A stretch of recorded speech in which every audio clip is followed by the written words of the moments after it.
Dalawang aktres ang magkasabay na pumasok noon sa isang malaking network.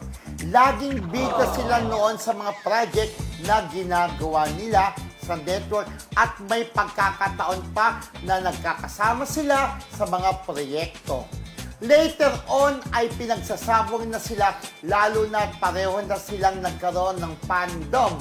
Lumaki na umano ang ulo nitong isang actress, ang tawagin natin Young Actress 1, at namimili na ng role. Nagkaroon na rin daw ito ng attitude sa mga kapwa niya artista. Hanggang sa naging choosy na rin daw itong si Young Actress 1.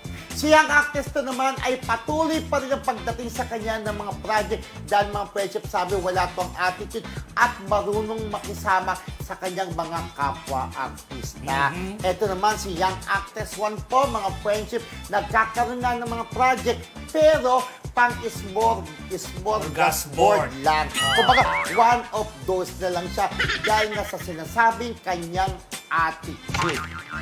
Oo, di ba? Alam mo kasi sa showbiz friendship, di ba, pag artista ka, pag may attitude ka, Correct. dyan natatapos ang karir mo talaga. Correct. Gaano ka man kagaling. Oo. Di ba Diba? sasabihin, boss, sa production, may ginawa ko doon. Ay, huwag yun ang kunin kasi nagkukwentuhan yung mga EP, executive producer, sasabihin, ay, huwag yun ang kunin yan. May attitude yung babae niya. O may attitude yung artista niya. Huwag yun ang kunin, kundi sasakit ng ulo nyo. So, ang ending, hindi na binibigyan ng project. May project man, pero one of those na, unlike itong kasabay niyang actress, ha, tuloy-tuloy ang kanyang karir na bida-bida pa rin.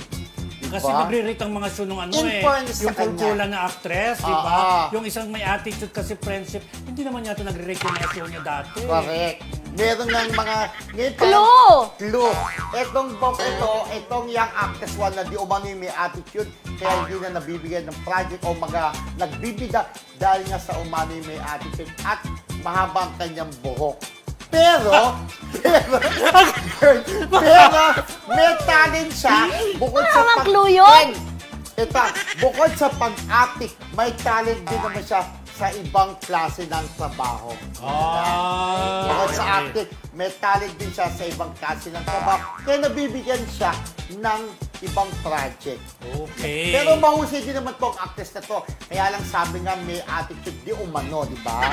Yun, basta sa mga artista natin dyan, dapat yung attitude ang tanggalin nyo kung gusto nyo magtagal sa industriyang ito. Yun Correct. lang, di ba? Kaya doon sa girl na sinasabing may attitude, although hindi naman namin sinasabi talagang may attitude ka. Kung meron naman, ayun, sana magbago ka na, di ba? Correct. Para kung gusto mo, ay tuloy-tuloy pa rin ang pagbigay sa'yo ng project at magbida ka ulit, di Ay, ba? ganon. Parang ano na, huli na. Huli na ba? Oo, Malay mo parang sa- marami ng mga bago, magagaling, Yun lang. magaganda press, at saka ano. Actually, yung sinasabi kapag samantalay mo na yung mga pagkakataon, maging professional ka, marunong ka makisama sa lahat, dahil sa mga staff, sa mga director, kung gusto mo magtagal sa showbiz na pinasok. Pero totoo ka, Kung pwede, close ba yung Young Ang Actress 1? Parang, close sila. oo, parang magkaibigan sila.